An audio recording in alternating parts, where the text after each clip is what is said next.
Hello dear students, today we are going to see the topic that is solid fuel means the coal sample and its analysis by using the proximate method.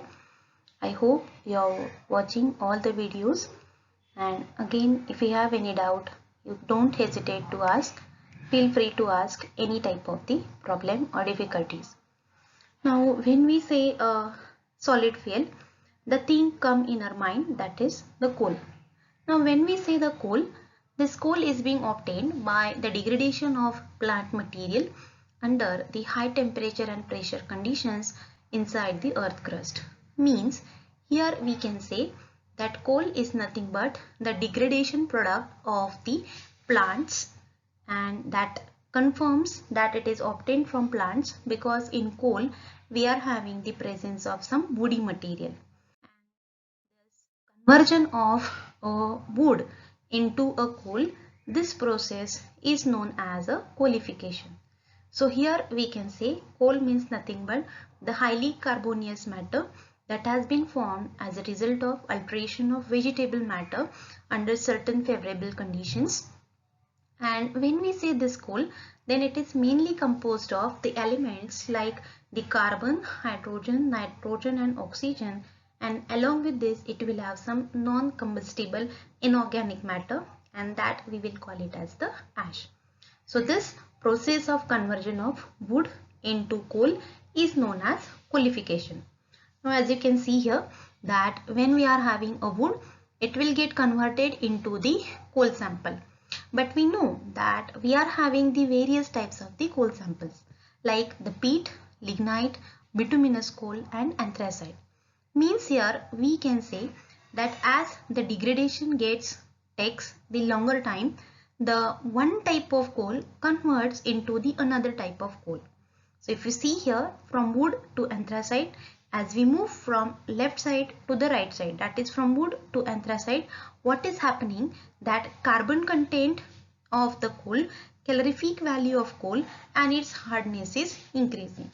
And at the same time the moisture content, then oxygen, nitrogen and sulfur content, volatile matter, that will get decreases. So here we can say that anthracite, that is the highest grade coal or highest quality of coal, while peat, that is the lowest quality of the coal.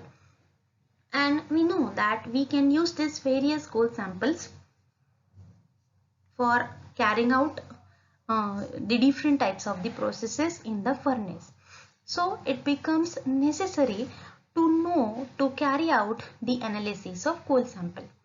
Suppose see here, today I am taking a coal sample from one place, and if I carry out its analysis, and after 10 years I am taking the coal sample from the same place, then definitely as degradation is a continuous process, we will get the different results.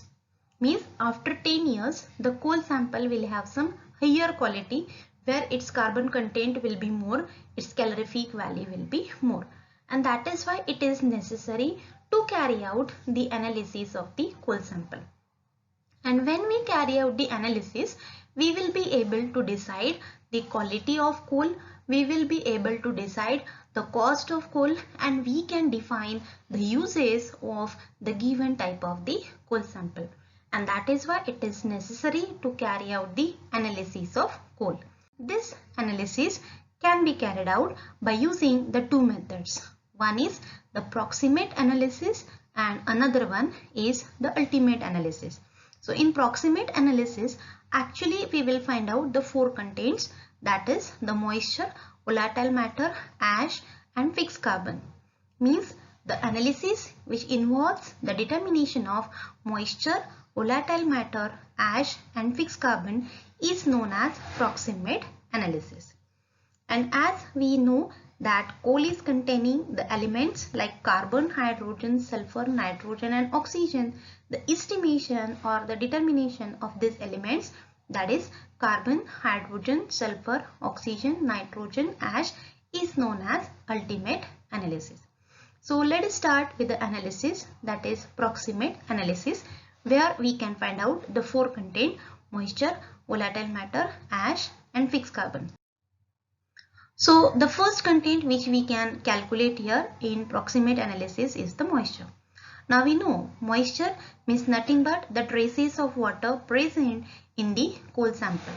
So in this proximate analysis, what we are doing that we will take some weighed quantity of coal sample like 0.5 to 1 gram, and that will be taken in one crucible, and this coal sample will be then heated at 110 degrees Celsius in oven for 1 hour. So why we keep the temperature 110 degrees Celsius? We know the boiling point of water is 100, and moisture means nothing but the presence of water, traces of water. So when we keep the temperature above 100 degrees Celsius, moisture will get removed, water will get removed in the form of vapors. And that is why for moisture determination, we are carrying out the heating at 110 degrees Celsius for 1 hour in a oven. After 1 hour, we will take out the crucible, allow it to cool, and we will note the weight. Now once we determine the weight, that loss in weight will be nothing but the loss of moisture, from which we can calculate the percent moisture as loss in weight divided by weight of coal taken into 100.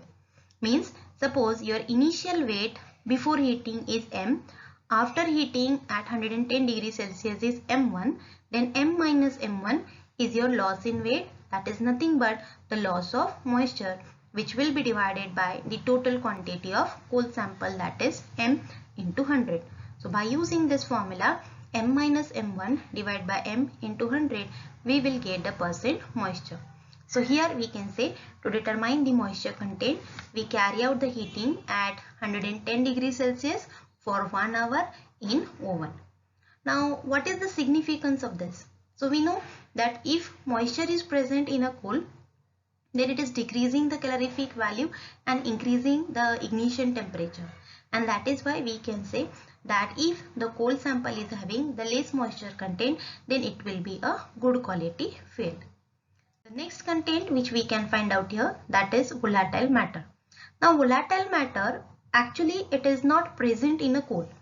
But when we are carrying out the combustion of a coal sample, some type of gases like hydrogen or carbon monoxide or some hydrocarbons like methane or CO2, that will escape from the coal sample, and that gases are known as the volatile matter. And we should determine this volatile matter. So moisture free coal will be then heated again in a muffle furnace at 950 degrees Celsius for 7 minutes. So that is the condition for determination of volatile matter, that heating is carried out in muffle furnace at 900 to 950 degrees Celsius for 7 minutes. After heating for 7 minutes, we will take out the crucible, allow it to cool, and again we will find out the loss in weight. And here again the loss in weight means nothing but the loss of volatile matter. So we can find out the percentage volatile matter as loss in weight divided by weight of coal taken into 100. So loss in weight, that we will take from moisture free coal M1 minus M2, that is after heating at 950 degrees Celsius, divided by the total weight of coal sample taken, that is M into 100. In some cases what we can do here, that we can directly take the fresh coal sample and we can carry out its heating at 950 degrees Celsius. So when we take the fresh coal sample, whatever the loss in weight we will get, that will be due to the loss of volatile matter as well as moisture. And in that case, to find out the correct percentage of volatile matter, we can use the equation, that is loss in weight, it is M minus M2 divided by the weight of coal, it is M into 100 minus moisture. Means when we take the fresh coal sample, we should subtract the moisture contained in order to find out the correct volatile matter percentage. And here as we said that volatile matter, it is not present in coal sample, but it just elongates the flame of the given type of the coal when we are carrying out the combustion and decreases the calorific value. And that is why we can say that if the less is the percentage of volatile matter, better will be the quality of the coal sample. So for volatile matter determination, conditions are heating is carried out in muffle furnace at 950 degrees Celsius for 7 minutes. Then the next content which we can find out here is the ash. Ash, we know that when we are carrying out the combustion of a coal, actually we are getting some non-combustible matter after complete combustion, and that we are calling it as the ash. That is nothing but a different type of minerals, inorganic matter present in the coal sample. So to determine this ash content, volatile matter, after heating for volatile matter, the remaining coal that will be heated again in muffle furnace at 700 to 750 degrees Celsius for about half hour, or till we get the constant weight, that is nothing but the weight ash formation. So here, once we get the ash, we can find out the percentage of ash as weight of ash divided by weight of coal into 100. So please remember that what is the condition for determination of ash? That heating is carried out in muffle furnace at 700 to 750 degrees Celsius for half hour. Now we know that ash, it is a non-combustible substance. Its removal and disposal that will causes a problem, and that is why we can say that for a better quality coal, ash content should be very low or it should be absent for the given type of the coal sample. Then remaining is fixed carbon. Now already we have calculated the three contents, that is moisture, volatile matter and ash content. So fixed carbon can be calculated by subtracting it from the 100. So fixed carbon percentage can be calculated 100 minus the sum of moisture, volatile matter and the ash content. Now carbon, that we know it is the combustible part of the coal sample, and if we are having the high percentage of fixed carbon, then its calorific value will be more, and if calorific value is more, then the quality of coal will be higher, and that is why we can say that percentage of fixed carbon that should be higher. So this is all about the proximate analysis of coal. So why we need to carry out the analysis of coal? In order to decide the cost, quality, uses and to find out theoretical calorific value. This analysis is of two types, proximate and ultimate. In proximate analysis, we can find out moisture, volatile matter, ash and fixed carbon. For moisture, heating is carried out at 110 degrees Celsius for 1 hour in oven. For volatile matter, at 950 degrees Celsius for 7 minutes. For ash content, 700 to 750 degrees Celsius for half hour. And for fixed carbon, 100 minus sum of the three contents, that is moisture, volatile matter and ash, will give you the percentage of fixed carbon. And in this we can say, if the coal will have low moisture, low volatile matter and low ash content, then it will be a better quality coal, and if it is have the higher percentage of fixed carbon, then it will be a good quality coal sample. Thank you.